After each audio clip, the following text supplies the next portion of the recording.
రైతు సోదరులకు నమస్కారం అండి. నమస్కారం. ఈరోజు చింతల బయ్యారం పినపాక మండల్ భద్రాద్రి కొత్తగూడెం జిల్లాలో చింతల బయ్యారంలో ఉన్నామండి. మనకు సర్వేశం అనే ఒక రైతు ప్రజ్వల్ సీడ్స్ది 2341 అనే వెరైటీ బిందు వెరైటీ ఈయన మొత్తం ఒక 5 ఎకరాల మిర్చి సాగు చేస్తాడండి. ఆ మిర్చి సాగులో ఒక 2 ఎకరాలు 2341 అనే వెరైటీ బిందు వెరైటీ అనేది వేయడం జరిగింది. అది వేసినాక దాన్ని చూసి ఆయన అనుభవం తోటి రైతు సోదరులు వినండి. ఈ రైతు మాటల్లో ఒకసారి మనం విందాం. ఎట్లా అంటే 2341 అనే వెరైటీ బిందు వెరైటీ ఎన్ని క్వింటాలు వెళ్ళింది, ఎన్ని బస్తాలు వెళ్ళింది, ఇక్కడనే చేను పక్కకు ఉన్న రోడ్ పక్కకే చేను, అది ఇక్కడ లోకల్ రైతులు కూడా చూడడం జరిగింది. ఒకసారి అన్న మాటల్లో మనం విందాం.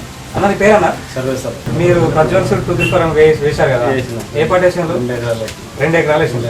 ఎట్లా వెళ్ళిందన్న? బ్రహ్మాండంగా వెళ్ళింది. బ్రహ్మాండంగా అంటే ఎన్ని బస్తాలు వచ్చింది? ఎకరానికి 200 బస్తాలు దిగింది. ఎకరానికి 200 బస్తాలు దిగింది. ఫస్ట్ కటింగ్ ఎన్ని బస్తాలు? ఫస్ట్ కటింగ్ ఒక 100 బస్తాలు దిగింది. ఫస్ట్ కటింగ్ 100 బస్తాలు.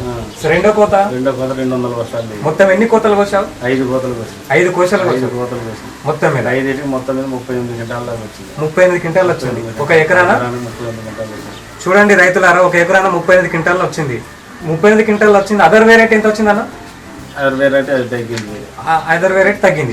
ఇది ఎక్కువ రావడానికి కారణం ఏంటంటే కాయ వెయిట్ ఉన్నది. కాయ వెయిట్ కాపు డార్క్ రంగు నెంబర్ 1 రంగు ఎట్లుంది మీకు? రంగు నెంబర్ 1 కాయ వెయిట్ కాయ వెయిట్ బస్తా ఒకటి 50 కేజీలు ఇట్లా మార్కెట్ లో రేట్ ఎట్లా పడదు? మార్కెట్ లో జెండా పడబడదు. నాకు 3 సార్లు కూడా జెండా పడబడదు. 3 సార్లు కూడా. ఎక్కడ మార్కెట్కి వెళ్ళావు? వరంగల్ మార్కెట్కి వెళ్ళావు. 3 సార్లు జెండా పాట.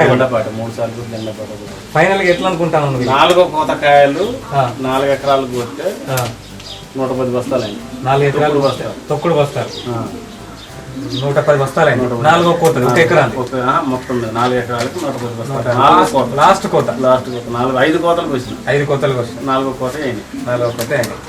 ఇది 4వ కోత ఏసీలో పెట్టినావా? ఏసీలో పెట్టినా. ఫస్ట్ 3 కటింగ్లకు మాత్రం నీకు జెండా పాట ఫైనల్ గా నువ్వు రైతుకు చెప్పదలుచుకున్నది ఎట్లా చెప్తావు? చూడండి, ఇవి కాయలు మనవి 4వ కోత కాయలు. ఇవి 4వ కోత కాయలు కూడా సైజ్ చూడండి. 4వ కోత కాయ సైజు.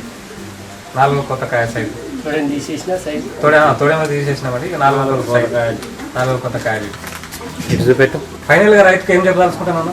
రైతు వేసుకోవాల్సిన వేసుకోవాల్సి ప్రతి ఒక్క రైతు వేసుకోవాల్సింది. గుండెల మీద చేతి వేసుకొని చేసుకొని పండుకోవచ్చు. విత్తనం పెట్టుకోవచ్చు. మళ్ళీ నువ్వు ఎన్ని ఎకరాలు ఇప్పుడు 5 ఎకరాల గింజ ఎంత పెడుతున్నావు? 4 ఎకరాలు పెడతాం. 4 ఎకరాలు ఇదే ప్రజ్వల్ సీడ్స్.